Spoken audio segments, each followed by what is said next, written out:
मानस ने जाजू शू कहिए, मानस ने अमे जाजू शू कहिए, मोटा मानस ने अमे जाजू शू कहिए, मोटा मानस ने अमे जाजू शू कहिए, आवड़ा ते दुख हवे क्या सुधी सहीए, आवड़ा ते दुख हवे क्या सुधी सहीए, नंद बाबा मोढू आवे कानूड़ो तारो नंद राणी, नंद बाबा नु मोढू आवे कानूड़ो तारो नंद राणी, नंद बाबा नु मोढू आवे कानूड़ो तारो नंद राणी, नंद बाबा नु मोढू आवे कानूड़ो तारो नंद राणी, मारा पालवड़े वड़े आवे कानूड़ो तारो नंद राणी।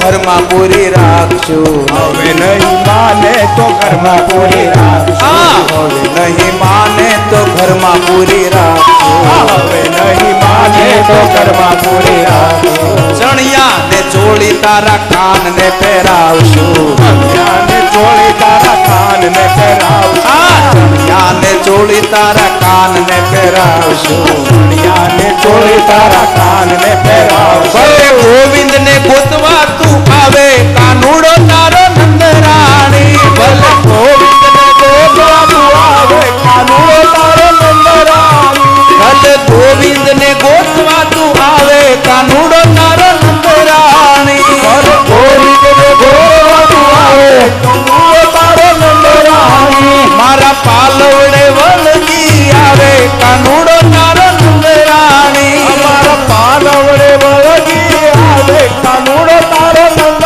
राणी, मन गोपली कही में बोलावे कानूड़ो तारो नंद राणी, मन गोपली कही में बोलावे कानूड़ो तारो नंद राणी,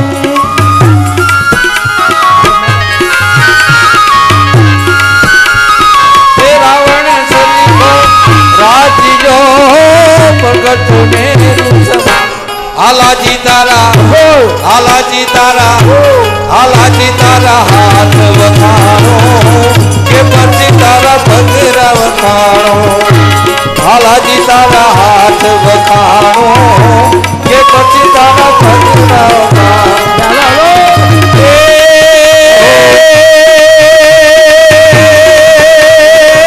रावण सरीखो राजियो भगत मेरु समा, आलाजी तारा आलाजी तारा आलाजी तारा हाथ वखाणो के परची तारा भगरा वखाणो, आलाजी तारा हाथ वखाणो के परची तारा भगरा वखाणो,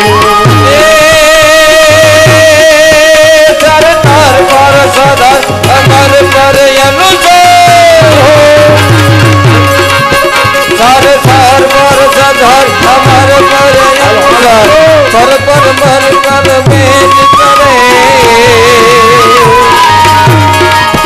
हरि हर सूर्यावर असर अति मनहर, भर अति उर हरक भरे, निर्खत नर प्रवर प्रवर गण निजर, निकट मुकुट सिर यवन नमे, जात गोगर रंग भर सूंदर, श्याम रमे जी रंग भर सूंदर, श्याम रमे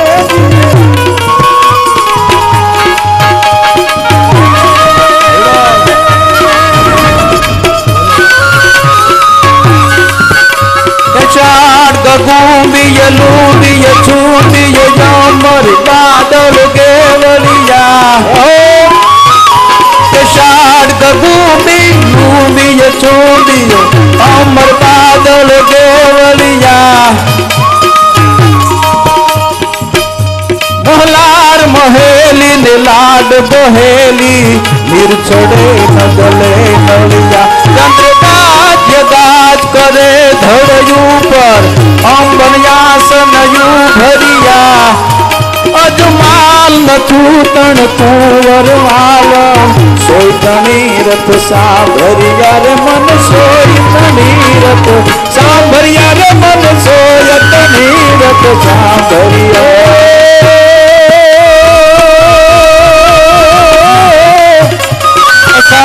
उचारम मेघमलारम बड़ी बहार मदन नारम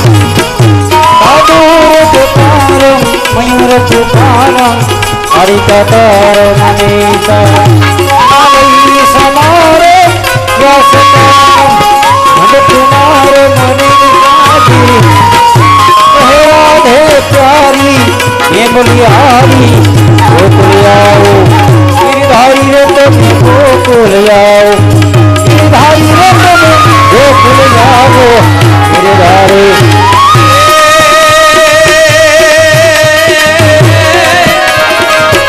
हमारी काठियावाड़ माँ कोकदी अन बापा भूलो बड़ी भगवान ए तारा ये भाई एक रूसन अरे रे तने स्वर्ग बुलाऊ सामला आज आनंद आज उत्सव અને આજ નેનો માને એ સખી મારા અધેવાડા ગામમાં એ જોને કંચન વર્ષા મે આવું ગોકુળિયું ગમતું નથી અને યમુના ખારી ને પણ મારા વાલા નિહારે વે એ તે તો સિદ્ધને કરાવ્યા સામળા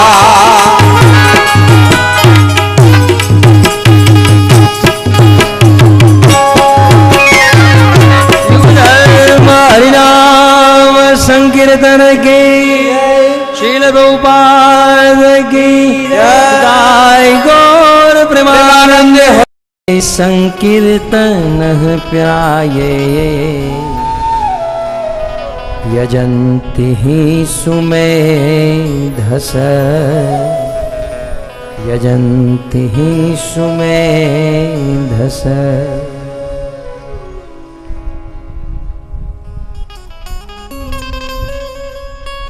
कलयुगમાં ભગવત પ્રાપ્તિ કરવાનો એકમાત્ર ઉપાય સંકીર્તન.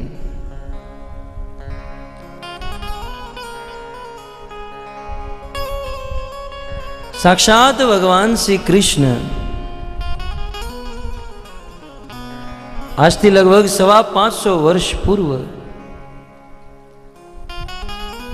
આ ધરતી ઉપર પ્રકટ થયા. ભારતના બંગાળ પ્રાંતમાં જેનું આવિર્ભાવ થયું. મહાભારત, સ્કંદ પુરાણ, પદ્મ પુરાણ એવા અનેકો પુરાણોમાં પ્રમાણિત કરવામાં આવ્યું.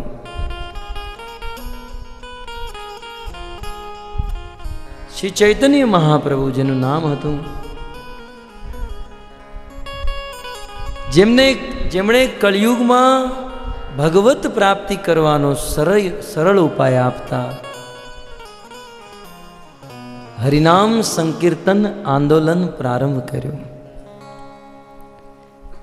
આવી જ રીતે હરિનામ સંકીર્તન કરતા કરતા જીવ ભગવત ધામને પ્રાપ્ત કરી શકે. ભગવાને સ્વયં પોતાના જીવનમાં આચરણ કર્યું અને સંસારના જીવોને શીખવાડ્યું ભગવાનના નામમાં કેવી રીતે નાચવું જોઈએ. भगवान के नाम पर नाची मीरा, भगवान को प्राप्त हो गई। भगवान के नाम पर नाचे नरसिंह मेहता, જેને ભગવત પ્રાપ્તિ કરી। તો ભક્તો, કળિયુગમાં ભગવાનનું નામ લેવું જોઈએ, સંકીર્તન કરવું જોઈએ અને ભગવત નામમાં ગાવું જોઈએ, નાચવું જોઈએ। ત્યારબાદ આવો ભગવાનભાઈને આગળ બેસાડો। ત્યારબાદ શ્રીમદ ભાગવતના 6ઠ સ્કંદમાં શ્રી સુખદેવજી પોષણ તત્વનું વર્ણન કરે છે। ભાગવતનો 6ઠો સ્કંદ પોષણ તત્વ અંતર્ગત આપણે રોજ ભોજન કરીએ અને એ ભોજન કરવાથી શરીરને પોષણ મળે છે। આપણે દિવસે 1 વાર, 2 વાર, 3 વાર, 5 વાર કે 10 વાર ભોજન કરતા હોય, એનાથી શરીરને પોષણ મળે, પણ આત્માનું શું? કારણ કે આમાં તો 2 તત્વ છે ને, એક તો શરીર અને એક આત્મા। શરીરને જો ભોજન ન આપીએ તો શરીર સુકાઈ જાય, એમાં અનેકો રોગ આવે, અનેકો કષ્ટ થાય। એમાં આત્માને જો ભોજન ન આપીએ તો આત્મા પણ દુઃખી થઈ જાય। તો આત્માનું પોષણ થાય એવી કથા સુખદેવજીએ ભાગવતના 6ઠ સ્કંદમાં કરી। સુંદર કથાઓ આત્માનું, ભક્તિનું પોષણ કરવા માટે। હરિનામ મહિમા જણાવતા જામિલ ઉપાખ્યાન। ત્યારબાદ દક્ષ પ્રજાપતિના પુત્ર હર્યશ્વો કેવી રીતે ભક્ત બન્યા, નારદજીએ બહુ સુંદર એમને ઉપદેશ દીધો। 10 મિનિટનો ઉપદેશ અને 10,000 બાળકો ભક્ત બની ગયા। ત્યારબાદ પુરંજન ઉપાખ્યાન સંભળાવે। બહુ સુંદર ભક્તિમાં પોષણ કરનાર વિત્રાસુરની સ્તુતિ, સુંદર કથા છે ભક્તો। ઈ સ્વર્ગમાં એક ભયંકર અસુર પ્રકટ થયો, જેનું નામ હતું વૃત્રાસુર। એ આખા આકાશને આવૃત કરી લીધું, માટે નામ થયું વિત્રાસુર। અન વિત્રાસુરનું દેવરાજ ઇન્દ્ર સાથે યુદ્ધ થાય। એ એરાવત ઉપર સવાર દેવરાજ ઇન્દ્ર પોતાના હાથમાં ગદા લઈ વિત્રાસુર ઉપર પ્રહાર કરે, પણ જેમ એક માણસ મચ્છરને પકડે એમ વૃત્રાસુરે ઇન્દ્રની ગદા પકડી, એ જ ઇન્દ્રના એરાવત હાથીના મસ્તક ઉપર પ્રહાર કરી। એ ગદાનો પ્રહાર મસ્તક ઉપર થતા હાથી મૂર્છિત થઈને પડી ગયો। ઇન્દ્રની આંગળીમાં અમૃતનો સ્ત્રવ છે, એ હાથીને અમૃતનું પાન કરાવે, હાથી જીવિત થાય। ઇન્દ્ર બ્રહ્મા પાસે જાય, બ્રહ્માજી વિષ્ણુ પાસે લઈ જાય, ભગવાન વિષ્ણુ નિવેદન કરે, ઇન્દ્ર વિત્રાસુરને જો મારો હોય તો દધીચી ઋષિ પાસે જવું પડશે। દધીચી ઋષિના હાડકાથી વિશ્વકર્મા વજ્રનું નિર્માણ કરશે અને એ વજ્ર દ્વારા વિત્રાસુરનો વધ થશે। જેવું ભગવાન વિષ્ણુએ કીધું ઇન્દ્રએ કર્યું। દધીચી ઋષિએ પોતાના હાડકા દાન કરી દીધા। દેવરાજ ઇન્દ્ર વજ્રનું નિર્માણ કરે અને એ વજ્ર લઈ રણભૂમિમાં, જ્યાં એકબીજાને મારો મારોની ધ્વનિ છે, જ્યાં માત્ર રજોગુણ અને તમોગુણ છે। હવે યુદ્ધમાં તો સતોગુણ ન હોય ને, યુદ્ધમાં કોઈ સત્વગુણ લઈને ઊભો રહે તો એ મરી જાય। યુદ્ધમાં માત્ર તમોગુણ હોય, વિનાશનું જ કાર્ય હોય। તો જ્યાં રજોગુણ અને તમોગુણ છે અને જ્યાં મારો મારોની ધ્વનિ છે, ઇન્દ્રના હાથમાં વજ્ર છે, વિત્રાસુર ઊભો છે, બંને એકબીજા ઉપર તૂટી પડ્યા છે। અને યુદ્ધ કરતા કરતા વિત્રાસુર એક અદ્ભુત પ્રકરણ પ્રારંભ કર્યો। કહેવાય છે વિત્રાસુર ઇન્દ્રને કે, ઇન્દ્ર તારા હાથમાં જે વજ્ર છે એ વજ્રનો મારી ઉપર પ્રહાર કરો। ઇન્દ્રને મનમાં સંકોચ છે, આની પહેલા મેં ગદાનો પ્રહાર કર્યો તો ને મારી જ ગદાથી મને મારા હાથીને માર્યો, એમ આ જો વજ્ર વિત્રાસુર પકડી લેશે અને મને જ મારશે તો અનર્થ થઈ જશે. સંકોચ છે. પણ એ સમયે વિત્રાસુર ઇન્દ્રને કહે છે, ઇન્દ્ર હું મરવા માટે તૈયાર છું, તમે મને મારો ઇન્દ્ર. વિત્રાસુર મરવા માટે તૈયાર, એમનું મન પૂર્ણ રૂપે ભગવાનમાં લાગી ગયું છે. બહુ સુંદર. વિત્રાસુર ઈ સમયે રણભૂમિમાં ઊભા ઊભા 4 શ્લોકમાં ભગવાનને સ્તુતિ કરે. અમુક આચાર્યોએ આ 4 શ્લોકને ચતુર્શ્લોકી ભાગવત પણ કીધા. આમ તો બીજા સ્કંદમાં ચતુર્શ્લોકી ભાગવતનું વર્ણન, પણ વિત્રાસુરની સ્તુતિના 4 શ્લોકને પણ ચતુર્શ્લોકી ભાગવત કીધા છે. બહુ સુંદર. વિત્રાસુર ભગવાનને સ્તુતિ કરે છે. અહમ હરે તવ પાદેક મૂલમ દાસાનુદાસો ભવિતાસ્મિ ભૂય મન સ્મરેત સુપતે ગુણાસ્તે ગૃણીત્વા કર્મ કરોતુ કાય ગૃણીત્વા કર્મ કરોતુ કાય. પ્રથમ શ્લોક. વિત્રાસુરે યુદ્ધ કરતી વખતે ભગવાનને સ્તુતિ કરે. અહમ હરે તવ પાદૈક મૂલમ. ભગવાનને સંબોધન આપે, હે હરિ, હે ઈશ્વર, હે પ્રભુ. વિત્રાસુર ભગવાનને હરિ કહે છે. હરિ ભગવાનનું નામય છે અને હરિ ભગવાનનો ગુણ પણ છે. હરિનો એક અર્થ સિંહ થાય, સિંહ. આમ તો ચૈતન્ય મહાપ્રભુએ કીધું, હરિ શબ્દ અનેક અર્થ દ્વિમુખ્યતમ. હરિ શબ્દના તો અનેકો અર્થ છે અને કૃષ્ણને હરિ કીધા છે. પણ મહાપ્રભુ કહે છે હરિના 2 અર્થ મુખ્ય છે. સર્વ અમંગલ હરે અને બીજો પ્રેમ દિયા હરે મન.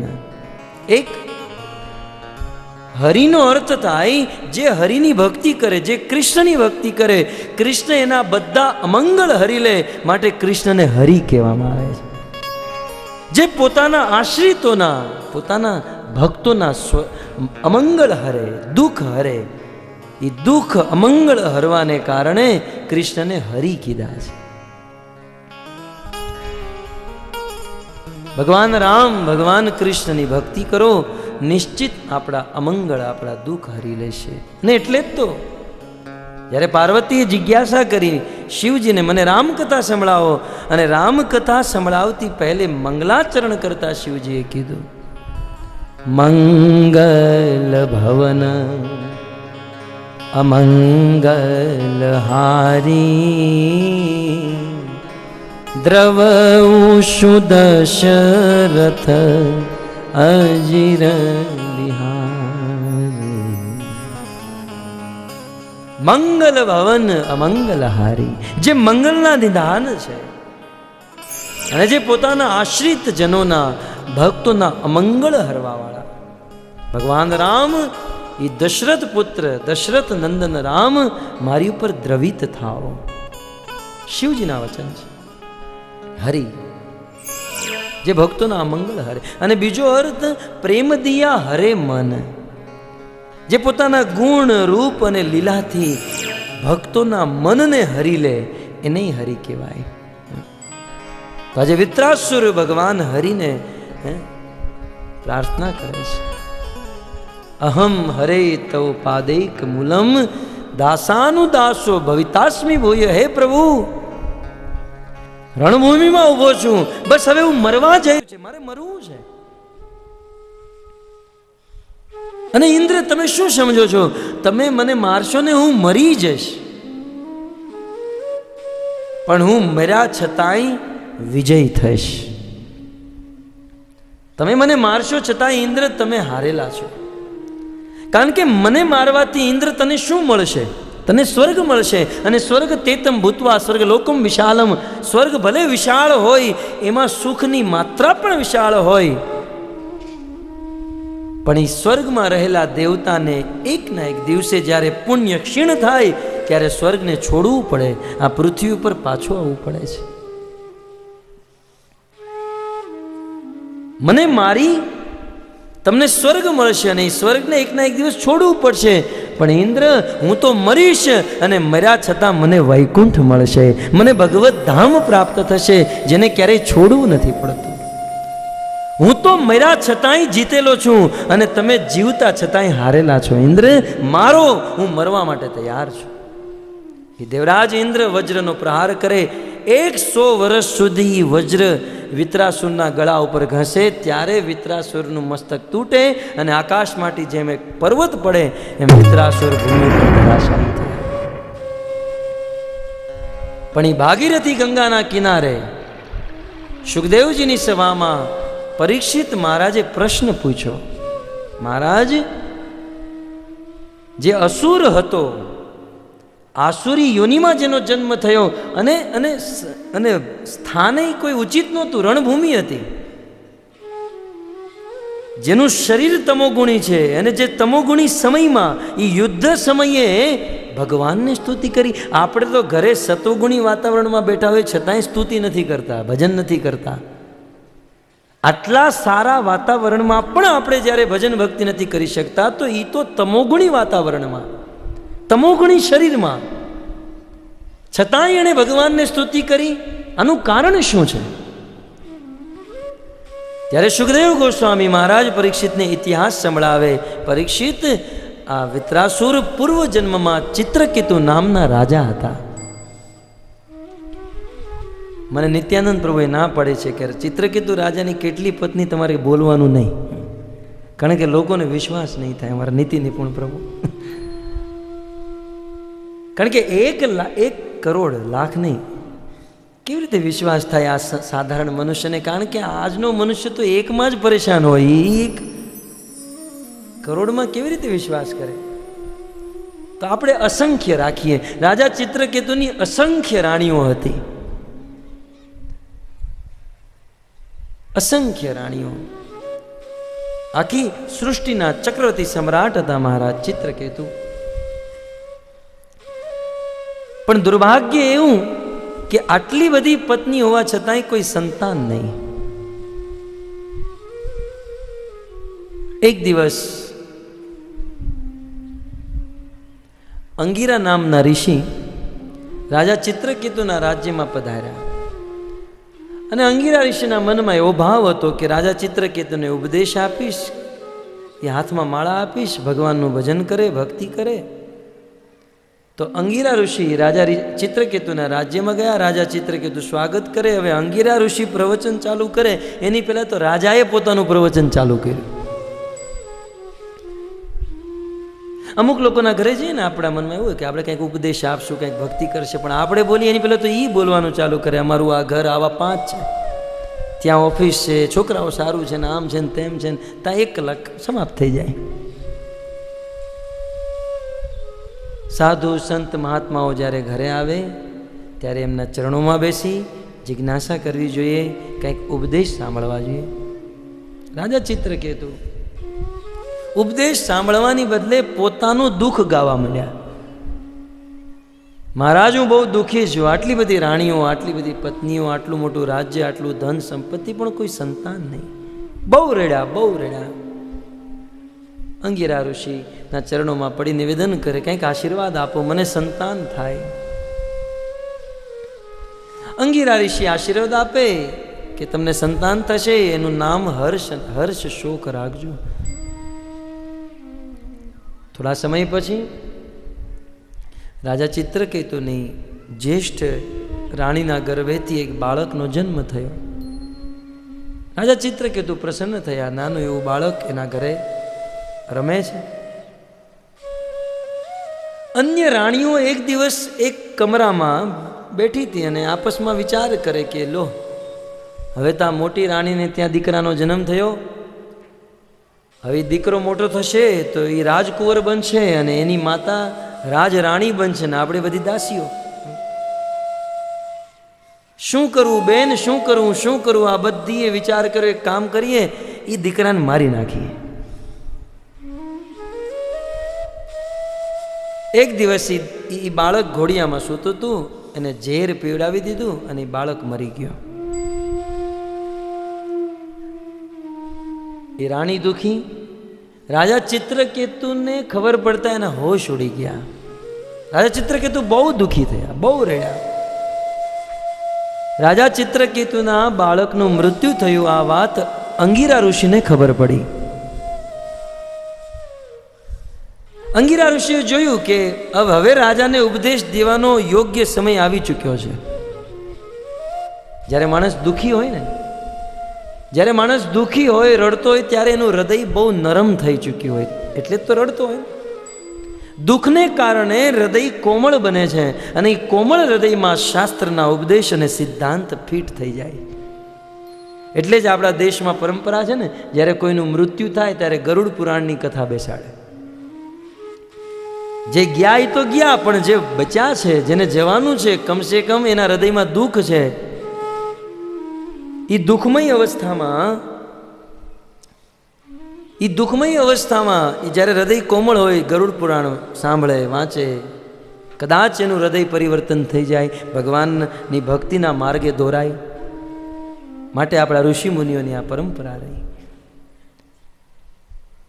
તો રાજા ચિત્રકેતુ હૃદયથી દુઃખી છે. અંગીરા ઋષિ ચિત્રકેતુને ઉપદેશ આપવા માટે જાય, પણ કીધું કે હું એકલો સમર્થ નહીં થાઉં. નારદ મુનિને સાથે લઈ જાય છે, એમના મિત્ર હતા અંગીરાજી, નારદ મુનિ. આ બંને રાજા ચિત્રકેતુ પાસે આવે, ઉપદેશ આપે. રાજા ચિત્રકેતુનો મોહ દૂર થયો, પણ જોયું હજી થોડોક એવું આસક્તિ વધી છે.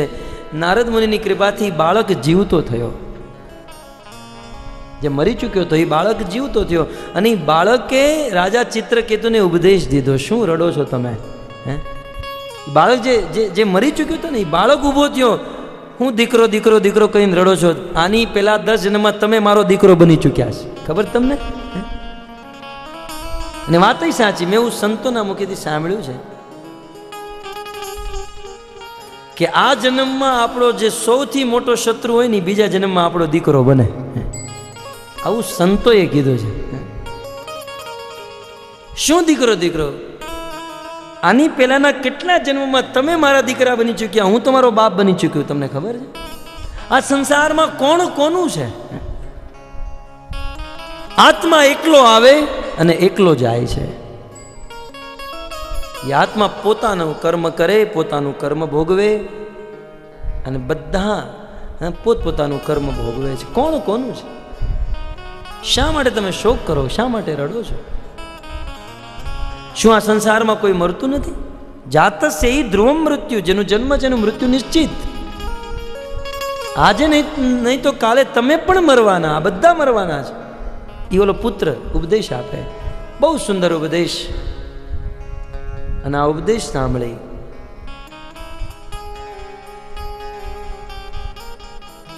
મહારાજ ચિત્રકેતુનું હૃદય પરિવર્તન થયું. એને વૈરાગ્ય થયો. એના રાજ રજવાડા આ બધું છોડી વનમાં વયા ગયા. ભગવાન શંકરષણની ઉપાસના કરે, ભગવાન શંકરષણ પ્રસન્ન થાય, આશીર્વાદ પ્રદાન કરે અને સાથે સાથે એક દિવ્ય વિમાન પ્રદાન કર્યું. મહારાજ ચિત્રકેતુ એ દિવ્ય વિમાન ઉપર સવાર થઈ અનેકો લોકાંતરમાં વિચરણ કરે. એક દિવસની વાત, એ કૈલાસ લોકમાં શિવજી પત્ની પાર્વતીને ખોળામાં બેસાડી ઋષિમુનિઓની સભામાં ભગવત કથા કહી રહ્યા છે. શિવજીનું અદ્ભુત ચરિત્ર આપણને સમજમાં ન આવે અને અમથાય સાધુ સંતોનું ચરિત્ર સમજાતું નથી. અને સાચું કહું ને તો સંતોને માપવાનો પ્રયાસ ન કરવો જોઈએ, સંતોને પામવાનો પ્રયાસ કરવો જોઈએ. આપણે ઘણીવાર માપતા હોઈએ કે આ સંત આવા છે, આ સંત આવા, આ સંત આવા. એને માપો નહીં, એને પામો. રાજા ચિત્રકેતુ શિવજી પત્ની પાર્વતીને ખોળામાં બેસાડી કથા કહી રહ્યા છે. એમની એક સ્ટાઇલ છે, એમનું એક વર્ચસ્વ છે. રાજા ચિત્રકેતુ વિમાનમાં સવાર થઈ કૈલાસ લોક ઉપર પહોંચ્યા. એમણે આ દ્રશ્ય જોયું તો વિમાનને થોડુંક નીચે ઉતાર્યું અને આ દ્રશ્ય જોઈને હસવા માંડ્યા. લ્યો, હવે તો આ સાધુ બગડ્યા છે. હવે ભાગવત કથા કરવી સારી વાત છે, પણ પત્નીને ખોળામાં બેસાડીને આ શિવજી સાંભળતા હતા ને એમ ચિત્રકેતુ બોલ્યા. હવે આ પત્નીને ખોળામાં બેસાડીને ભાગવત કથા કરે, આ કોઈ સંસારના ગુરુ બનીને બેઠા છે? આવું જ આચરણ? કદાચ આવું કરવું હોય તો કંઈક બગીચામાં જાઓ, ગાર્ડનમાં જાઓ. આવું આમ સંતોની સભામાં ખોળામાં પત્નીને બેસાડીને કથા કરવાની કોઈ જરૂર કરી? હવે શિવજી અને રાજા ચિત્રકેતુ બંને મિત્ર હતા અને શિવજી સમજી ગયા કે મારો મિત્ર છે, મજાક કરે છે. તો શિવજી ચૂપચાપ, કર્પૂર ગૌરમ કરુણાવતારમ કાલે સાંભળ્યું ને, તો શાંતની ભૂમિ છે. પણ પાર્વતીથી સહન ન થયું. પાર્વતીને ક્રોધ થયો કે આ મારા પતિને આવું કે. પાર્વતીને ક્રોધ થયો અને પાર્વતી કે આ સંસારમાં આ બધાનો વહીવટ ભગવાને તમને સોંપ્યો છે. કદાચ મારા પતિ ગમે એમ કથા કરે, તમને શું મતલબ? શું તમે ઠેકો લઈને બેઠા છો કે કોને કેવી રીતે કથા કરવી, કેવી રીતના પ્રવચન કરવું? આજ સુધી શિવજી સાથે સામે કોઈ આંગળી નથી ઉપાડી અને તમે શિવજીને આવું કહો છો?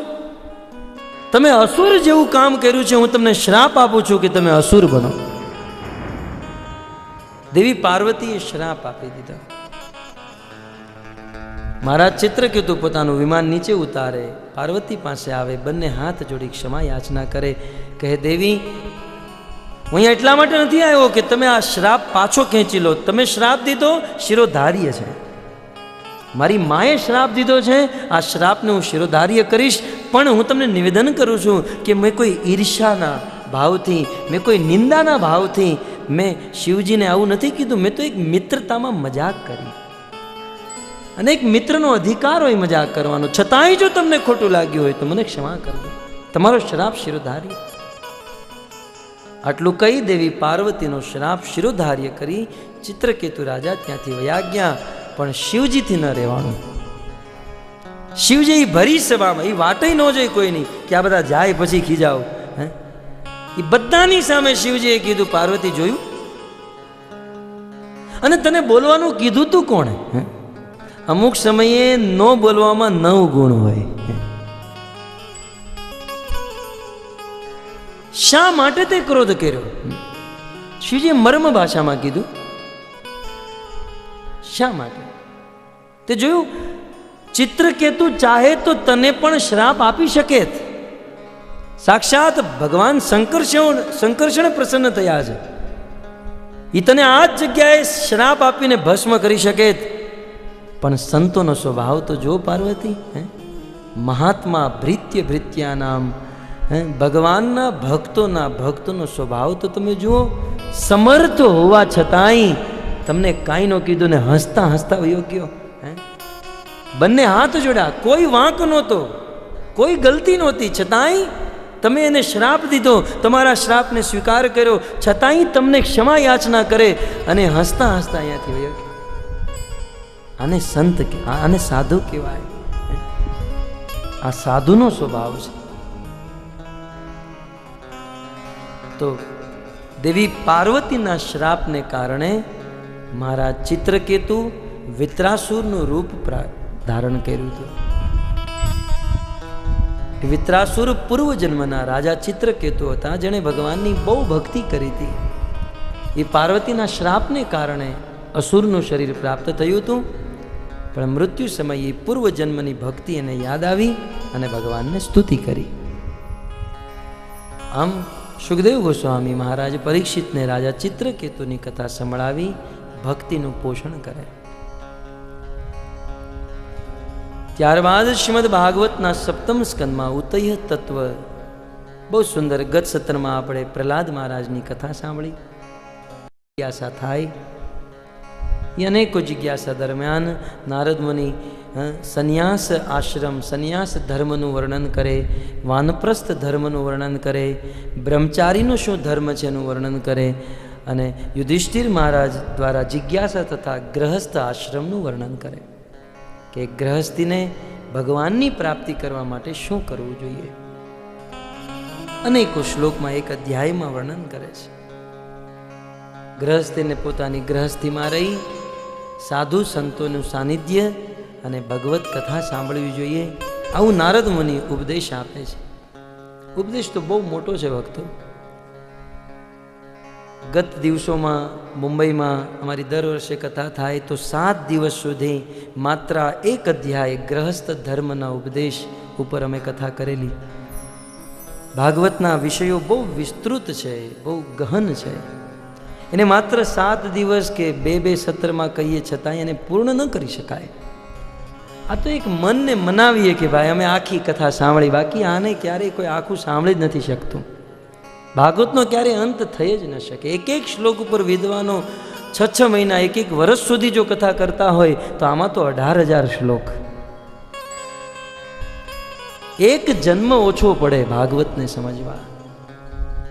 પણ સમુદ્રમાં જે ગુણ હોય એ સમુદ્રના એક ટીપામાં પણ ગુણ હોય. એમાં આપણે ભાગવતના કોઈ પણ વિષય ઉપર ચર્ચા કરીએ તો એ ભાગવતનો રસ, ભક્તિ, પ્રેમ આપણને પ્રાપ્ત થાય છે. પણ આપણે મનમાં ક્યારે એમ ન સમજવું કે બસ અમે ભાગવત સમજી લીધું છે, હવે ભાગવત સાંભળી લીધું, આખું ભાગવત અમને યાદ મોઢે. આ ક્યારેય કોઈને મોઢે થતું નથી. ત્યારબાદ શ્રીમદ ભાગવતના 8મ સ્કંદમાં મન્વંતરની કથાનું વર્ણન. મન્વંતર ભક્તો, આ મન્વંતર એક અવધિ છે. તો પ્રત્યેક મન્વંતરમાં ભગવાનનો એક અવતાર થાય. એ મન્વંતરમાં જે ભગવાનનો અવતાર થાય એને મન્વંતરા અવતાર કહેવાય છે.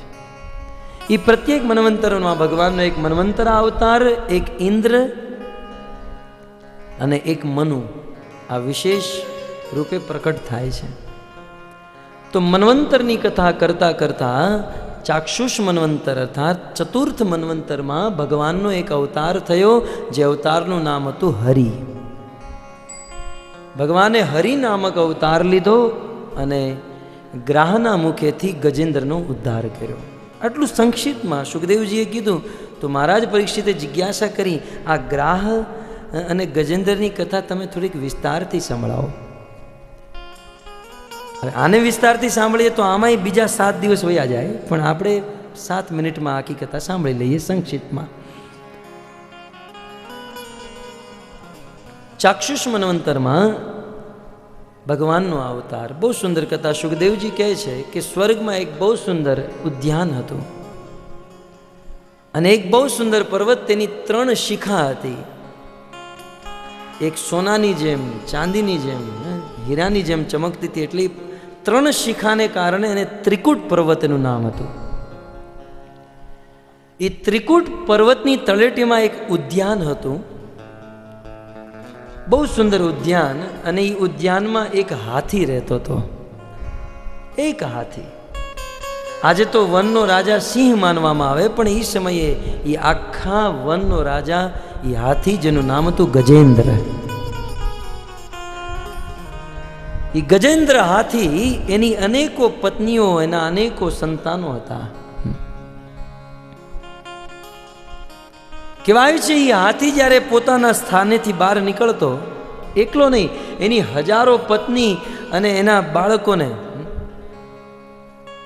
સાથે લઈને નીકળતો. એ જંગલના માર્ગેથી જ્યારે ગજેન્દ્ર નીકળે, એ મોટા મોટા ખૂંખાર પશુઓ પોતાની ગુફાઓમાં જઈને છુપાઈ જાય અને નાના નાના પશુઓ, સસલા, હરણ, આ બધા પ્રસન્ન નિશ્ચિંત રહે કે ગજેન્દ્ર છે ત્યાં સુધી અમને કોઈ તકલીફ નથી. એ ગજેન્દ્ર એક દિવસનો સમય એ પોતાના પરિવારની સાથે એ ઘરેથી નીકળ્યો છે. કહેવાય છે જંગલમાં અનેકો મોટા મોટા વૃક્ષોને ઉખાડતા, એ જંગલના માર્ગને રોંદતા રોંદતા, કહેવાય છે એ જંગલના માર્ગને એક આમ હાઈવે બનાવતા બનાવતા એ ગજેન્દ્ર જઈ રહ્યો છે. ગજેન્દ્ર હાથી જ્યારે ચાલતો, આ ધરતી ડોલવા માંડતી, વખતો આકાશ ગરજવા માંડતું અને આવો ગજેન્દ્ર પોતાના પરિવાર સાથે જઈ રહ્યો છે કે છે એ ઘોર વનમાં પ્રવેશ કરે છે. ઉપર સૂર્ય તપ્ત, નીચે ભૂમિ તપ્ત અને ત્રિકૂટ પર્વત તપ્ત થવાને કારણે ગજેન્દ્રને એના સંતાન, એની પત્નીઓને પ્યાસ લાગી, તરસ લાગી. ત્યાં નજીકમાં એક બહુ સુંદર સરોવર. તો ગજેન્દ્ર, એની પત્ની, એના સંતાનોને ત્યાં બહાર ઊભા રાખે ને સ્વયં ગજેન્દ્ર પોતે એ સરોવરમાં નીચે ઉતરે. સુખદેવ ગોસ્વામી કહે છે યથાગૃહી. આ માત્ર એ ગજેન્દ્ર હાથીની કથા નહીં, આ બધા ગૃહસ્થીઓની કથા છે. શું આપણને આમાં નથી યાદ આવતું કે આપણે ટ્રેનમાં આપણા કુટુંબ ફેમિલી સાથે જતા હોય ને પછી કોઈકને ભૂખ લાગે કે તરસ લાગે તો એને આપણે ગાડીમાં રાખીને આપણે પોતે ટ્રેનમાંથી નથી ઉતરતા? એમ ગજેન્દ્ર ઉતર્યો. યથાગૃહી સુખદેવજી વારંવાર સ્મરણ કરાવે છે કે આ બધા ગૃહસ્થોની કથા છે. તો જેમ એક ગૃહસ્થી ઈ ઉતરે, એ પાણી લેવા અમુક પાણી લાવે, વેફર લાવે, ઘણા પેકેટો લાવે, એમ ગજેન્દ્ર એ સરોવરમાં ઉતરે છે.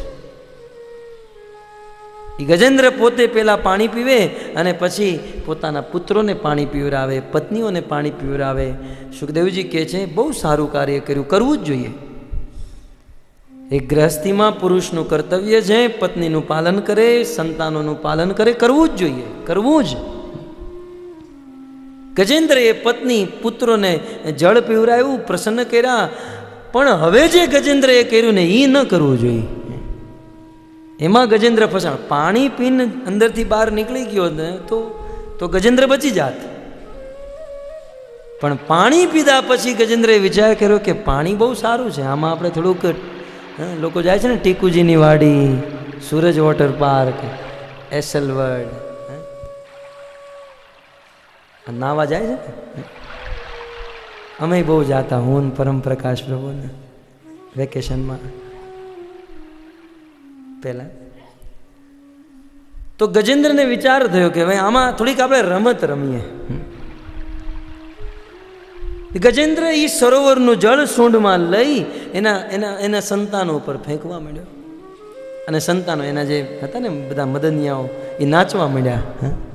મદનિયું કહેવાય ને, એ તો નાચવા માંડ્યા. વાહ! આમ કેમ ફુવારો થતો હોય. હાથીને તો ભગવાને એવી કળા આપી ને, સૂંઢમાં પાણી લઈને ફુવારાની જેમ. ગજેન્દ્ર ઈ સરોવરમાંથી પાણી લઈ એના સંતાનો ઉપર નાખે ને સંતાનો પ્રસન્ન થાય, નાચે. અને પછી પાણીના છટકારા એની પત્નીઓ ઉપર જવા માંડ્યા. પત્નીઓ શરમાણી, હજી આ શું કરો તમે? ગજેન્દ્રને ઓર ઉત્સાહ થયો, હજુ પાણી ફેંકવા માંડ્યો. આ તો યાર મજા આવી આમાં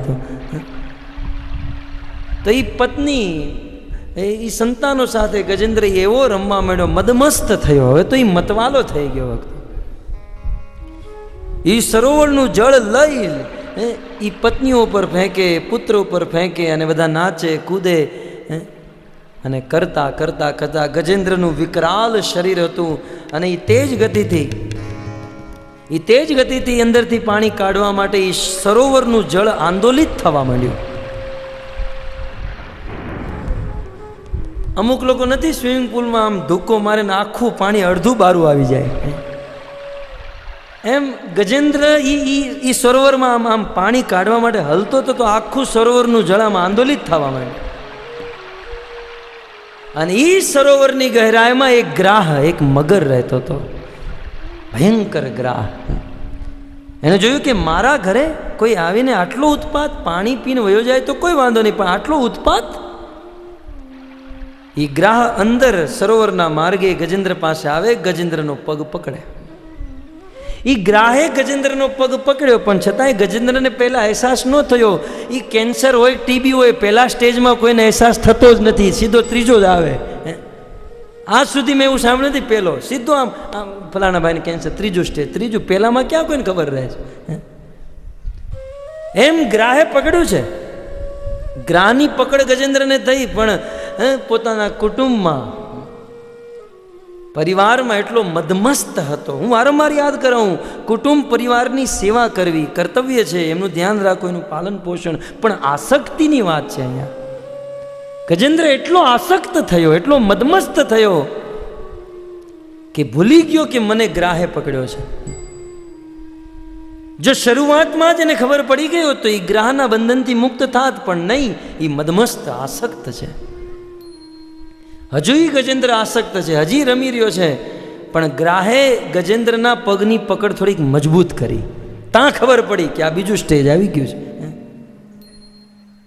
પછી બ્લડ રિપોર્ટ કરાવે, શરીરના રિપોર્ટ કરાવે ત્યારે ખબર પડે કે ઓહ, આ તો શરીરમાં આટલું બધું છે, આટલો બધો વાંધો છે. પછી એનું રમવાનું બંધ થાય, પછી એ મોજ મસ્તી બંધ થાય ને પછી એ દવાખાનાના ચક્કર ચાલુ થાય. યથાગૃહી, હું વારંવાર યાદ કરાવું, આ માત્ર ગજેન્દ્રની કથા તો ખરી છે, પણ આ આખા ગૃહસ્થીઓની કથા છે. હવે ગજેન્દ્રનું જે કોન્સન્ટ્રેશન હતું, જે ધ્યાન હતું, એ ગ્રાહ ઉપર, એના પગ ઉપર આવ્યું કે આ ગ્રાહે મને પકડ્યો છે. અને ગજેન્દ્રને ગ્રાહનું યુદ્ધ શરૂ થયું. દવાખાનાના ચક્કર ચાલુ થયા. હવે રોજ એપોઇન્ટમેન્ટ, રોજ લાઈનમાં ઊભું રહેવું, રોજ દવા લેવી, આ ગજેન્દ્રનું ચાલુ. એ ગ્રાહ સાથે ધમાસાન યુદ્ધ થયું. એ ગ્રાહ ગજેન્દ્રને ખેંચે, ગજેન્દ્ર ગ્રાહને બહાર ખેંચે, બંને વચ્ચે યુદ્ધ. એ ગજેન્દ્રને બચાવવા માટે એમની પત્ની, એમના સંતાનોએ બહુ પ્રયાસ કર્યો. આમ એક પછી એક સૂંઢ અને પૂંછ, આમ એક ચેન બનાવી હશે અને ગજેન્દ્રને અંદરથી બહાર ખેંચવાનો પ્રયાસ. પણ યથાગૃહી, આપણા સમાજમાં, આપણા પરિવારમાં કોઈ વડીલ, આપણે એને ગમે એટલો પ્રેમ કરતા હોઈએ, પણ જ્યારે એ મોતના મુખમાં ફસાય, એ આખું કુટુંબ, આખો સમાજ મળીને પણ એની રક્ષા ન કરી શકે. એમ ગજેન્દ્રને પ્રેમ કરવાવાળા ઘણા, પણ ગજેન્દ્રને કોઈ ન બચાવી શક્યા. બહુ પ્રયાસ કર્યો ગજેન્દ્રને બચાવવાનો, ન બચાવી શક્યા. ભક્તો, આપણે જોઈએ છીએ ને સમાજમાં, જ્યારે કોઈ મરણાસન સ્થિતિમાં હોય, મરવા પડ્યું હોય, ત્યારે ડૉક્ટરને બોલાવે, ડૉક્ટર સાહેબ, આ મારા પિતાને 1 કલાક વધારે જીવાડી દો ને. આ મોટા મોટા ધની લોકોએ એમના માતા પિતા માટે નહીં કીધું હોય ડૉક્ટરને, 1 કલાક વધારે જીવાડો ડૉક્ટર સાહેબ, તમને 1 કરોડ રૂપિયા આપશું. એ મરતી સમયે 1 કલાક વધારે જીવવા માટે 1 કરોડ આપવા માટે તૈયાર છે, પણ જીતેજી આપણને એ નથી ખબર પડતી કે 1 કરોડનો 1 કલાક આપણા જીવનમાંથી જઈ રહ્યો છે. આટલો કિંમતી સમય આપણા જીવનમાંથી જઈ રહ્યો છે. ભક્તો, શીલ પ્રભુપાદજી વાર તાત્પર્યોમાં લખે, ચાણક્ય પંડિતનું એ વાક્ય, આયુષ્ય ક્ષણ એકોપી ન લભ્ય સ્વર્ણ કોટી ભી. આપણા જીવનમાંથી ગયેલો સમય એક વખત ગયો તો ગયો. ભક્તો, એ કરોડો સ્વર્ણ મુદ્રા આપ્યા છતાંય જીવનમાં ગયેલો સમય પાછો નહીં આવે. આ મનુષ્ય જીવન મળ્યું, મનુષ્ય જીવનનો સમય મળ્યો ભગવાનનું ભજન કરવા માટે. 84 લાખની યોનિઓમાં આપણે ફસાયેલા છીએ. ક્યારેક ગાય, ક્યારેક કૂતરા, ક્યારેક બિલાડી. 84 લાખના યોનિઓના ચક્રમાં ફસાયેલા છીએ. મનુષ્ય જીવન મળ્યું છે ભોગ ભોગવા નહીં, ભજન કરવા. પણ ભક્તો, આ ભજન કરવાનો કિંમતી સમય, આ કેટલો સુંદર સમય છે. આજની ઘડી તે રણિયામણી, સૌરાષ્ટ્રના સંતોએ, નરસિંહ મહેતાએ કેટલું ગાયું. ભજન કરવા માટે કઈ ઘડી? આજની ઘડી જ રણિયામણી. કેટલો સુંદર સમય ભજન કરવા માટે, પણ આપણે એને વેડફી રહ્યા છીએ. ઘણી વાર લોકો કહેતા હોય, આપણે કહીએ શું કરો છો? આમ મોબાઈલમાં ગેમો રમતા હોય, અમે ટાઈમ પાસ કરીએ. આમ સોરે બેઠીને પત્તે રમતા હોય, આપણે કહીએ શું? અરે આ ટાઈમ પાસ છે. અરે તું શું ટાઈમ પાસ કરવાનો? ટાઈમ તને પાસ કરી રહ્યો છે. આ સમય આપણને પાસ કરી રહ્યો છે. સમળ કોઈની રાહ નહીં જોવે. કાળ ચક્ર સ્વયં ભ્રમીમ. આખી દુનિયા મળીને પણ આ કાળરૂપી ચક્રને નહીં રોકી શકે. ફક્ત સમયને સમજવો જોઈએ. જીતેજી સમય નથી સમજાતો, ને જ્યારે કાળની થપાટ પડે ત્યારે સમજાય કે નહીં, ભજન કર્યું હોત તો સારું હતું, પણ ત્યારે આપણી પાસે શક્તિ ન હોય સમય. અને એટલે તો કીધું ને, કઠણ ચોટ છે કાળની રે, મરણ મોંઘેરો માર, કંઈક રાણા ને કંઈક રાજિયા. હે મેલી ચાલ્યા છે સંસાર, હે તે હરિનો રસ પીએ, હે તે હરિનો રસ પીએ. ચોટ છે કાળની રે મરણ મોટેરો માં, કઈક રાણા ને કઈક રાધિયા, બેદી હાલા સંસાર, એ તે હરિનો રસ પીજે, એ તે હરિનો રસ પીજે.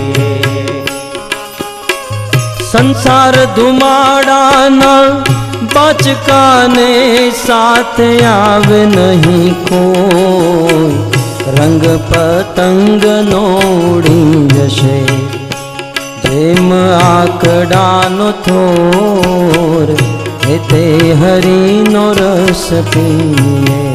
ઓ એ તે હરિનો રસ પીજે, એ તે હરિનો રસ પીજે. કઠણ ચોટ છે કાળની રે મરણ મોંઘેરો માર, કંઈક રાણા ને કંઈક રાયા, હે મેલી ચાલ્યા છે સંસાર, હે તે હરિનો રસ પીએ.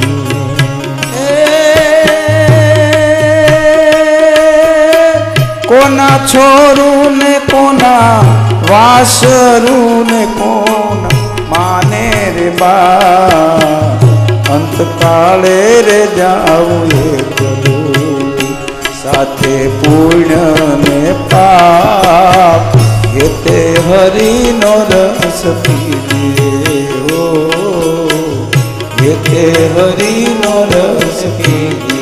બહુ સુંદર ભજન ભક્તો.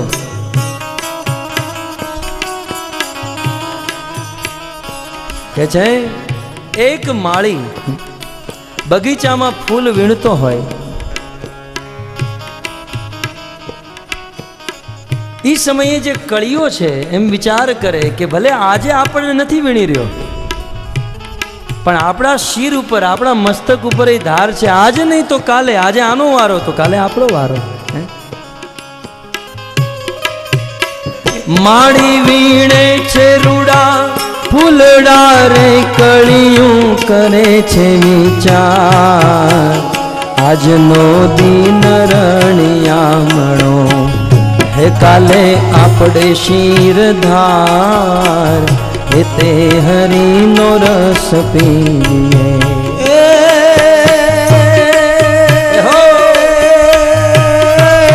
માળી વીણે છે રૂડા ફૂલડા ને કળીઓ કરે છે વિચાર, આજનો દિન રળિયામણો, કાલે આપણે શિરધાર, એ તે હરિનો રસ પીજે, હે તે હરિનો રસ પીએ.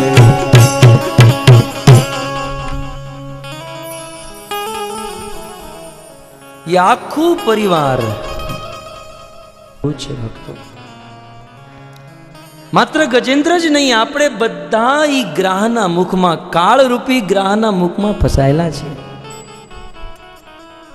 અમુક નાના નાના બાળકો થોડા એવા ફસાયેલા છે, અમુક અડધા ફસાઈ ચૂક્યા છે ને અમુક બસ થોડુંક જ બાકી રહ્યું છે.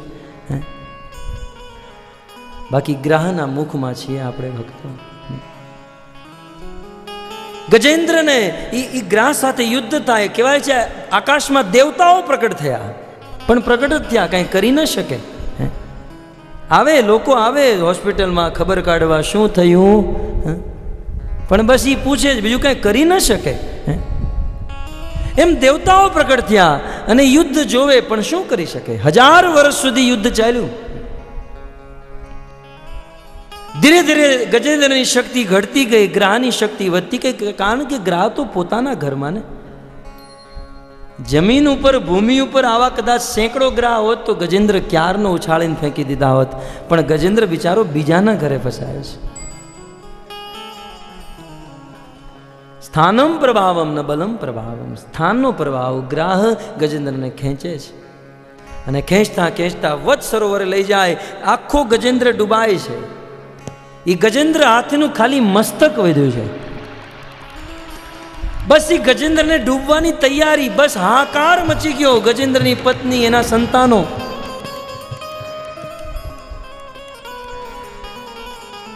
અને ગજેન્દ્રની અંતિમ ઘડી, જેવું ગજેન્દ્રનું મસ્તક ડૂબવા જાય, સુખદેવ ગોસ્વામી એલાન કરે, એવં વ્યવસ્થિતા બુદ્ધિ સમાધાય મનોહૃદિ જજાપ પરમમ જાપ્ય પ્રાક જન્મનું શિક્ષિતમ.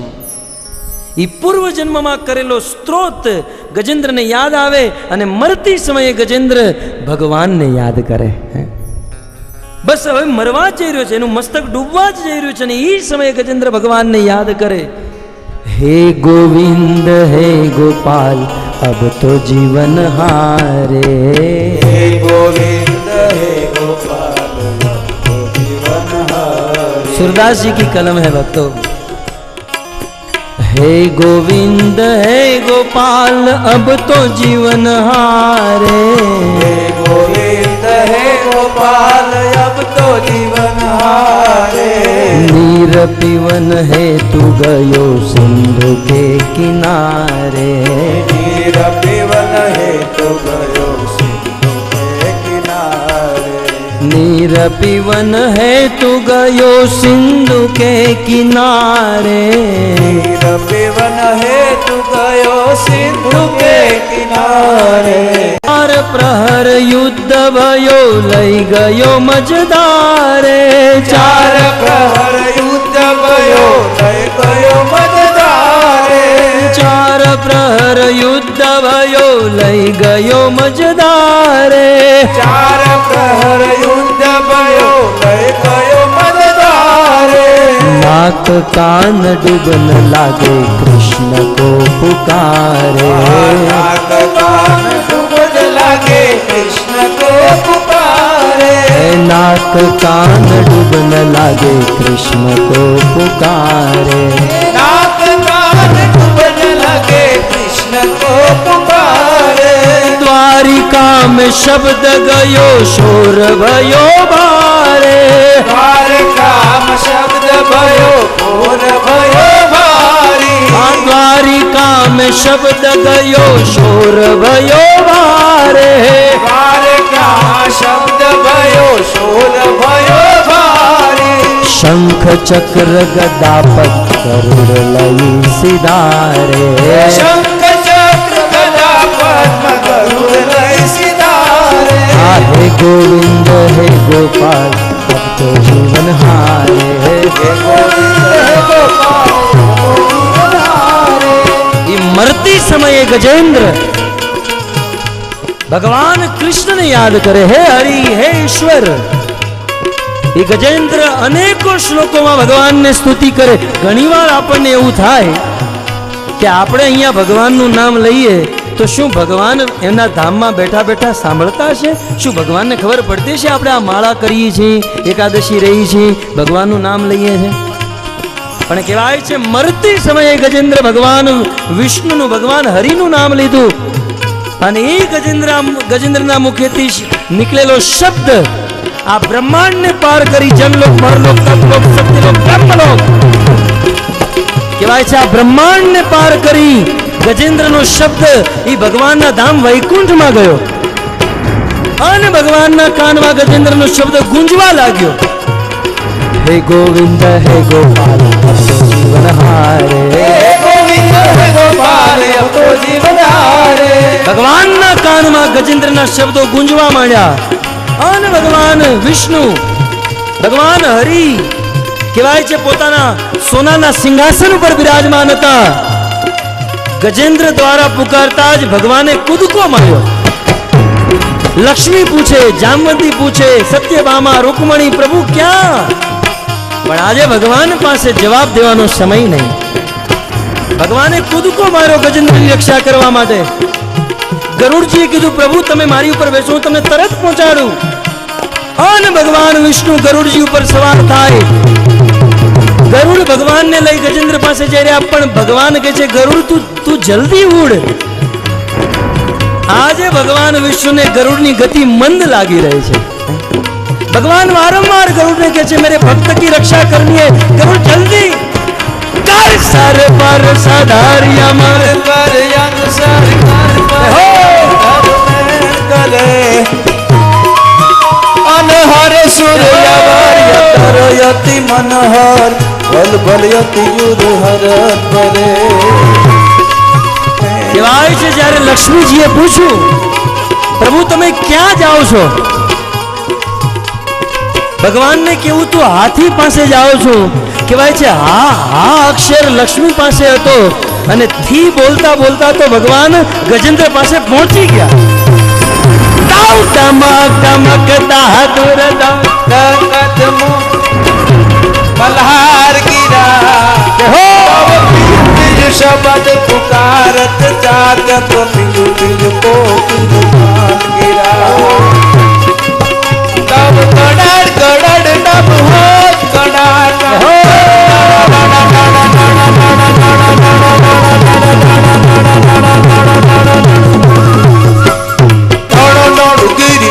शिखर पगड़ रण रण पट फरण फरण पद गूंगर रंग मचूंदिर श्याम रमेरे दीदी रंग भर सूंदिर श्याम रमेरे दीदी रंग भर सूंदिर श्याम रमेरे. ભગવાન વિષ્ણુ ગરુડ ઉપર સવાર થયા, ગજેન્દ્ર પાસે પહોંચે, ભગવાન હાથમાં સુદર્શન ચક્ર ચડાવે, ભગવાને સુદર્શન ચક્ર ચડાવ્યું, એ ગ્રાહ ઉપર પ્રહાર કર્યો, કહેવાય છે ગ્રાહનું મસ્તક કપાણું અને એ ગ્રાહ ગંધર્વ રૂપ ધારણ કરી ભગવાનના ધામમાં ગયો અને ત્યારબાદ ભગવાન વિષ્ણુ ભગવાન હરિ ગજેન્દ્રને પોતાના ગરુડ ઉપર બેસાડી સદેહ ભગવાન વૈકુંઠમાં લઈને વયા ગયા.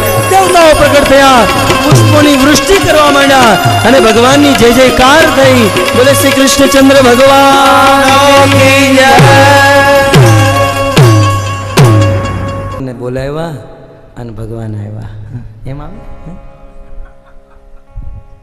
એને લાવવા કંઈક મહેનત તો કરવી ને. તો વખતે બહુ સુંદર કથા, ગજેન્દ્રનો ઉદ્ધાર કર્યો.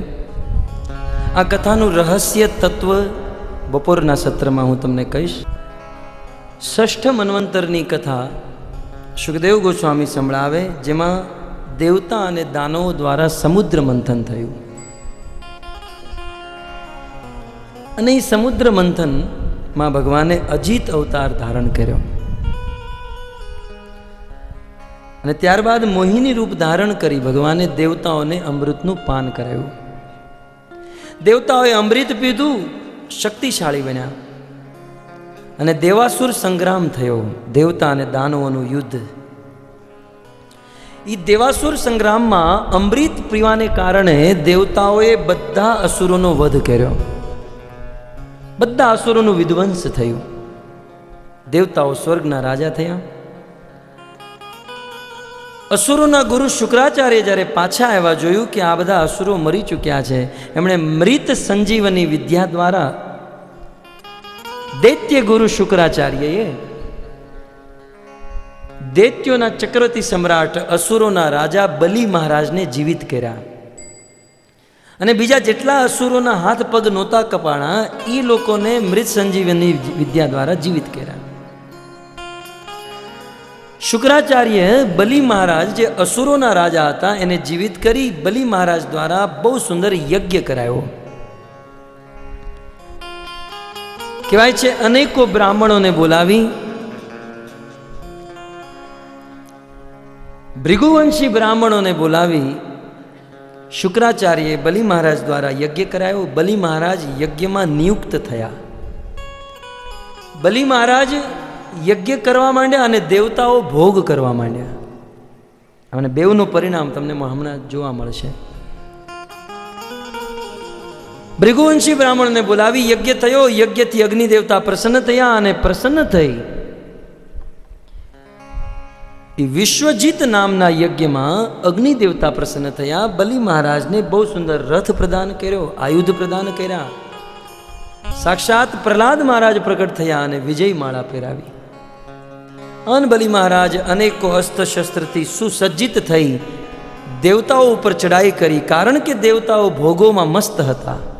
ભોગ ભોગવી રહ્યા હતા એની શક્તિ નષ્ટ થઈ અને બલિ મહારાજે દેવતાઓને હરાવ્યા અને સ્વર્ગના રાજા બન્યા. ઇન્દ્રને જ્યારે સ્વર્ગનું આસન ખાલી કરવું પડ્યું, સૌથી વધારે દુઃખ ઇન્દ્રની માતા અદિતિને થયું. એમના પતિ કશ્યપજીને નિવેદન કરે, તમે મારા પુત્રને સ્વર્ગ અપાવો. કશ્યપજી કે હું ન અપાવી શકું, આ તો ભગવાન જ આપી શકે. કીધું એ ભગવાન કેવી રીતે મળે? તમારે એક દેવી વ્રત કરવું પડશે. એ વ્રતનું નામ છે પયઃ વ્રત. 10 દિવસનું વ્રત માત્ર દૂધ પીને એ 10 દિવસો કાઢવાના. ભગવાનનું નામ લેવું, ભગવત કથા સાંભળવી, ભગવાનની પૂજા કરવી, અર્ચ વિગ્રહની સેવા કરવી અને રોજ 2 બ્રાહ્મણોને જમાડી અને યજ્ઞ કરવો. આ છે પયઃ વ્રત. નિશ્ચિત 10મા દિવસે ભગવાન પ્રસન્ન થશે, તમારી ઈચ્છા પૂર્ણ કરશે. 10મા દિવસે અદિતિએ આ વ્રત કર્યું. 10મા દિવસે ભગવાન વિષ્ણુ પ્રકટ થયા. માતા, તમે સુંદર વ્રત કર્યું, તમારાથી હું પ્રસન્ન છું, તમારે શું જોઈએ છે? અદિતિએ કીધું, તમે યુદ્ધ કરો, અસુરોને હરાવો અને મારા પુત્ર ઇન્દ્રને સ્વર્ગ અપાવો. ભગવાને કીધું, અત્યારે અસુરોને કોઈ ન હરાવી શકે, કારણ કે અસુરોએ બ્રાહ્મણોની સેવા કરી છે અને હું તો નમો બ્રહ્મણીય દેવાય, હું તો બ્રાહ્મણોનો દેવ છું. ગો બ્રાહ્મણ હિતાય છે. અત્યારે બલિ મહારાજ અને અસુરોને હરાવવા મુશ્કેલ છે, એને હરાવી ન શકાય, પણ કારણ કે તમે મને પ્રસન્ન કર્યો છે એટલે હું તમારો પુત્ર બનીને પ્રકટ થઈશ અને બલિ મહારાજ સાથે યુદ્ધ તો ન કરી શકું, એને હરાવી તો ન શકું, પણ ભીખ તો માંગી શકું. હું બંને હાથ જોડીને ભીખ માંગીશ અને એ સ્વર્ગને લઈ તમારા પુત્ર ઇન્દ્રને પ્રદાન કરીશ. વરદાન દીધું. થોડા સમય પછી એ કશ્યપ ઋષિની પત્ની અદિતિના ગર્ભેથી ભગવાનનો દિવ્ય અવતાર થયો. કહે છે, ભાદ્રપદ શુક્લ પક્ષ દ્વાદશી તિથિ મધ્યાહન બરોબર બપોરે 12 વાગે અભિજીત મુહૂર્તમાં ભગવાન વિષ્ણુએ વામન અવતાર ધારણ કર્યો. ભગવાન વામન પ્રકટ થયા. સાધારણ બાળકોની જેમ નહીં, આમ જોતા ને જોતા જ ભગવાન વામન 5 વર્ષના બાળક બની ચૂક્યા છે. ભગવાન વામન બહુ સુંદર બાળક બની ચૂક્યા છે અને જેવા બાળક બન્યા એમને ખબર પડી કે ત્યાં બલિ મહારાજ 99 અશ્વમેઘ યજ્ઞ કરી ચૂક્યા છે અને હવે 100મો અશ્વમેઘ યજ્ઞ કરી રહ્યા છે. એ યજ્ઞ સંપન્ન થાય એની પહેલા મારે પહોંચવું પડશે, માટે ભગવાન વામન નીકળી પડ્યા. આવો આપણે પણ ભગવાન વામન સાથે. વિષ્ણુ વામન થઈ ચાલ્યા રે, ચાલિયા રે, વિષ્ણુ વામન થઈ ચાલિયા રે, વિષ્ણુ વામન થઈ ચાલ્યા રે, વિષ્ણુ વામન થઈ ચાલિયા રે, વિષ્ણુ વામન થઈ ચાલ્યા રે, મટાડવા બીજો ઇન્દ્ર મારા વાલા,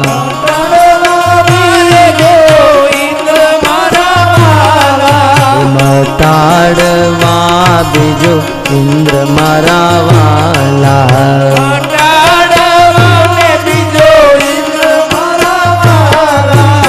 ભગવાન વામન દેવ आ रहे हैं, स्वागत करें.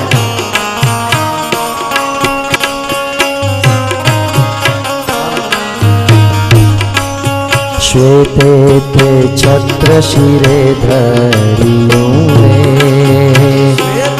તે છત્ર શિરે ધર્યું રે, કર્મા કમંડળ સાર મારા વાલા, કર્મા કમંડળ સાર મારા વાલા, મંડલ સાર મારા વાલા, હે વિષ્ણુ વામન તઈ ચાલિયા રે, વિષ્ણુ વામન થઈ ચાલ્યા રે,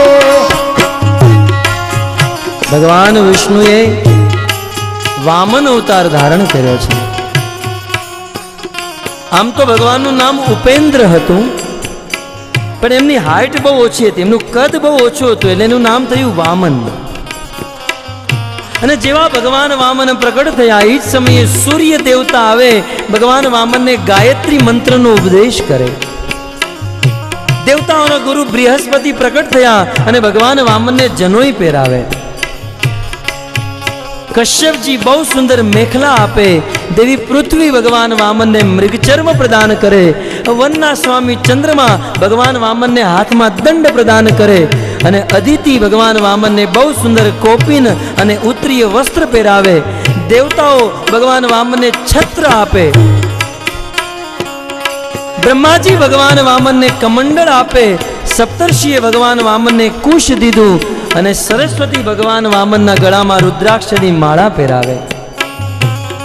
ધનના ધનાઢ્ય દેવતા કુબેરજી ભગવાન વામનને ભિક્ષા પાત્ર આપે અને જગત માતા અન્નપૂર્ણા દેવી ભગવાન વામનને પ્રથમ ભિક્ષા પ્રદાન કરે.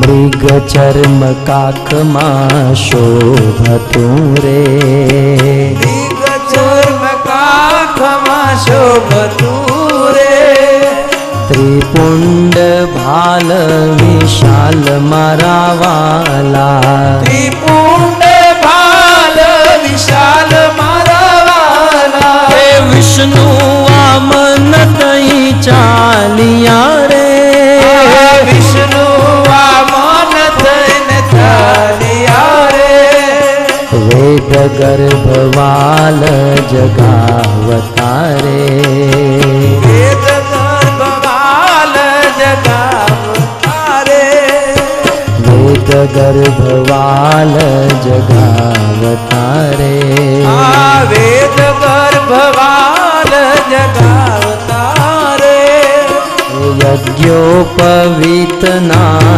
દાન મારા વાલા, યજ્ઞોપવિત ના દાન મારા વાલા, સરસ્વતી હાર આરોપ તારે, સરસ્વતી હાર આરોપ તારે, માતા પીરસે પકવાન મારા વાલા, એને માતા પીરસે પકવાન મારા વાલા, કરુણા સિંધુ ક્યાં ચાલિયા રે, આ કરુણા સિંધુ ક્યાં ચાલિયા રે, અધૂરી છે મમ આશ મારા વાલા, અધૂરી છે અમ આશ મારા વાલા, ભૃગુ કચ્છમાં હું જાવ છું રે, રૂપ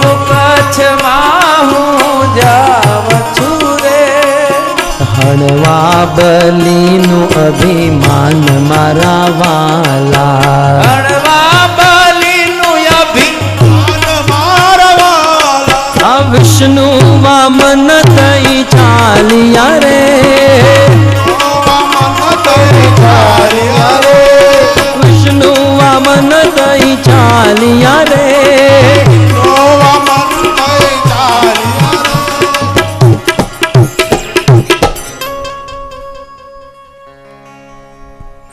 ભગવાન વામન બલિ મહારાજની યજ્ઞશાળામાં પધારી રહ્યા છે. બલિ મહારાજનો 100મો અશ્વમેઘ યજ્ઞ ચાલી રહ્યો છે. બસ થોડી જ વાર છે આ યજ્ઞ સમાપ્તિમાં. શુક્રાચાર્ય યજ્ઞ કરાવી રહ્યા છે અને એ સમયે એક દ્વારપાળ બલિ મહારાજ પાસે આવે, નિવેદન કરે, મહારાજ તમારા દ્વારે કોઈ બટુક બ્રાહ્મણ આવ્યો છે. આટલું સાંભળતા જ બલિ મહારાજ એ યજ્ઞ કરતા હતા, પણ યજ્ઞ કરતા કરતા ઊભા થયા. ખાલી બલિ મહારાજ જ ઊભા થયા છે. અન બલિ મહારાજ એ બ્રાહ્મણને લેવા માટે દ્વાર પાસે જાય. બલિ મહારાજ બ્રાહ્મણના ચરણોમાં પ્રણામ કરે. આમ થોડું આડું રાખો.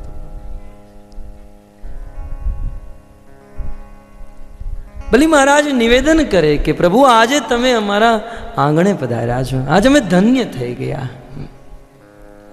પ્રભુ આજે અમે ધન્ય થયા. મને મનમાં સંકોચ હતો કે આટલા વર્ષોથી હું યજ્ઞ કરું છું, આ મારો યજ્ઞ પૂર્ણ છે કે નહીં, પણ આજે યજ્ઞ સમયે તમે અમારા આંગણે આવ્યા. આજે મારો યજ્ઞ સફળ થયો મહારાજ. આજે હું તૃપ્ત થયો. આજે મારા પિતૃઓ તૃપ્ત થયા, કારણ કે તમારી જેવા સંત તમારા ઘર આંગણે પધાર્યા છે. પ્રભુ તમે અહીંયા પધાર્યા, હૃદયમાં આનંદ થયો. પ્રભુ તમારે શું જોઈએ છે? તમે અહીંયા આવ્યા છો, આ મુજ રાજાના દરબારમાં આવ્યા છો, તમારી શું ઈચ્છા છે? પણ ભગવાન વામન કંઈ બોલતા નથી. આ તો કપટ કરવા આવ્યા છે ને. બલિ મહારાજ પૂછે શું જોઈએ છે? ભગવાન વામન કંઈ બોલે નહીં. ત્યારે બલિ મહારાજ સ્વયં કહે છે, તમે કહો તો તમને કંઈ ધન જોઈએ છે, પૈસા આપું? ભગવાન વામન ના પાડે. અચ્છા, તમારે લાડવા ખાવા હશે, કારણ કે બ્રાહ્મણોને લાડવા તો બહુ પ્રિય ને. લાડવા ખાવા? નહીં, અમારે ભોજન. ભગવાન ના પાડે. અચ્છા, હા, તમે બટુક બ્રાહ્મણ છો, તમારે લગ્ન કરવા, સારી છોકરી ગોતીને લગ્ન કરાવી દઉં?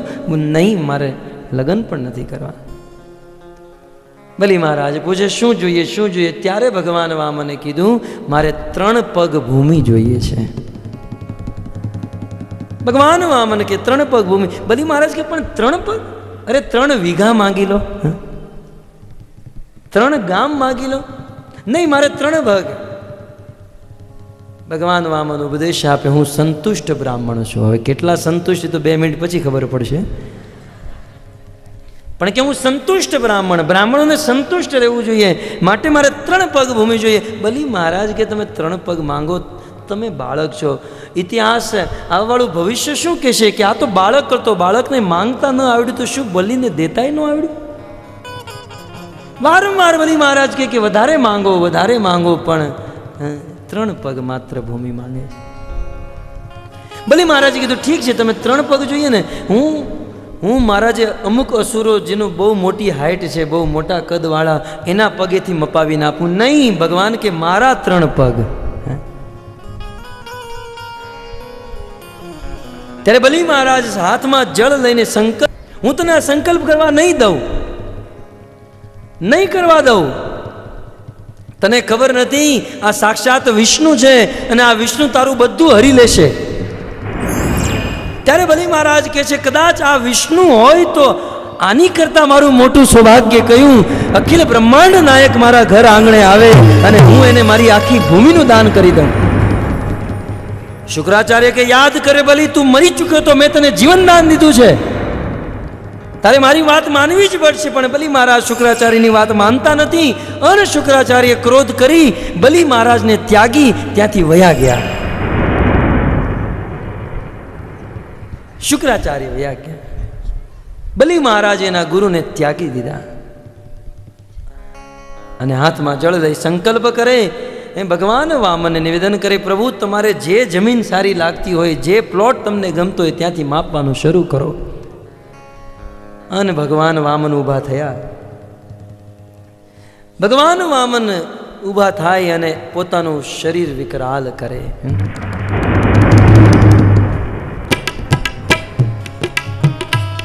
ભગવાન વામન પોતાનું શરીર વિકરાળ કરે. કહેવાય છે ધીરે ધીરે ભગવાનનું શરીર જનલોક, મરલોક, તપલોક, સિદ્ધલોક, ભગવાનનું શરીર આકાશને સ્પર્શ થયું. અને ભગવાન વામને એ જમીન માપવાનું પ્રારંભ કરે. કહેવાય છે પેલા કદમમાં ભગવાન વામને પેલા ડગલે આ પૃથ્વીના નીચેના લોક અતલ, વિતલ, તલાતલ, પાતાલ, સાતલ, કહેવાય છે એક ડગલામાં પૃથ્વીના નીચેના 7 લોકોને માપી લીધા. ત્યારબાદ ભગવાન વામન બીજું ડગલું આગળ વધારે. બીજા ડગલે આ પૃથ્વીના ઉપર જનલોક, મરલોક, તપલોક, બ્રહ્મલોક સુધીના બીજા 7 લોકોને માપી લીધા. ભગવાન વામન બલિ મહારાજને કહેવા માંડ્યા, માંગો માંગો માંગો કહેતો તો ને, આ 2 ડગલામાં આખું બ્રહ્માંડ મપાઈ ગયું. બલિ, આ ત્રીજો કદમ ક્યાં રાખું? બલિ, ત્રીજો પગ ક્યાં મૂકું? ત્યારે બલિ મહારાજે બહુ સુંદર વાત કરી, બહુ સુંદર વાત કરી. પ્રભુ તમે મને એક જવાબ આપો, આ સંસારમાં દાન મોટું કે દાન દેવા વાળો દાની મોટો છે? ભગવાન કે આ સંસારમાં દાન કરતા દાની મોટો છે. પ્રભુ તમે મારા દાનને માપ્યું છે, દાની તમારી સામે ઊભો છે, અને ગીતામાં તમે કીધું ક્ષેત્ર ક્ષેત્રજ્ઞ, આ શરીર એક ક્ષેત્ર છે પ્રભુ, તમે બ્રહ્માંડને માપ્યું, મારું શરીર માપવાનું બાકી પ્રભુ, તમે ત્રીજો કદમ મારા મસ્તક ઉપર મૂકો. અને ભગવાન વામન એનો ત્રીજો ડગલું, ત્રીજું કદમ બલિ મહારાજના મસ્તક ઉપર મૂકે. હરે કૃષ્ણ કૃષ્ણ કૃષ્ણ હરે હરે, હરે રામ રામ રામ હરે હરે. પ્રેમ से गाइए હરે રામ રામ રામ हरे बोलो हरे कृष्णा कृष्ण कृष्ण हरे हरे, हरे राम राम राम हरे હરે કૃષ્ણ હરે ઓ હરે હરે, હરે રામ રામ બલિ મહારાજ તો આજે પ્રસન્ન થયા. બલિ મહારાજની પત્ની વિંધ્યાવલી ભગવાન પાસે આવી અને નિવેદન કરે, પ્રભુ આજે તમે અમારી પર બહુ કૃપા કરી. પ્રભુ તમારા ચરણો મોટા મોટા ધ્યાનીઓને ધ્યાનમાં પ્રાપ્ત નથી થતા, યોગીઓને પ્રાપ્ત નથી થતા. આજે તમારા દિવ્ય ચરણ કમળ મારા પતિના મસ્તક ઉપર પ્રાપ્ત થયા. હરે કૃષ્ણ કૃષ્ણ કૃષ્ણ હરે હરે, હરે રામ રામ રામ હરે હરે. હરે કૃષ્ણ જય હો. હરે હરે, હરે રામ રામ હરે બોલો હરે કૃષ્ણ કૃષ્ણ કૃષ્ણ હરે હરે, હરે રામ રામ હરે હરે. હરે કૃષ્ણ કૃષ્ણ કૃષ્ણ હરે હરે, હરે રામ રામ શ્રી વામન દેવ ભગવાન.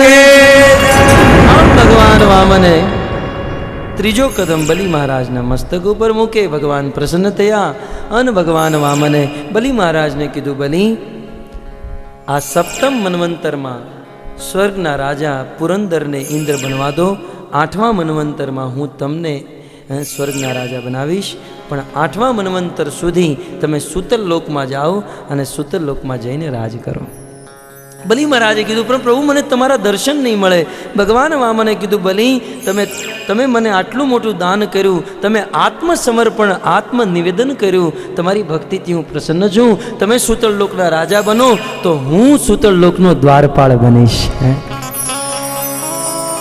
ભગવાન વિષ્ણુ સૂતળ લોકના દ્વારપાળ બન્યા અને બલિ મહારાજને દર્શન દીધા. જે વિશેષ કથા બપોરના સત્રમાં સાંભળશું.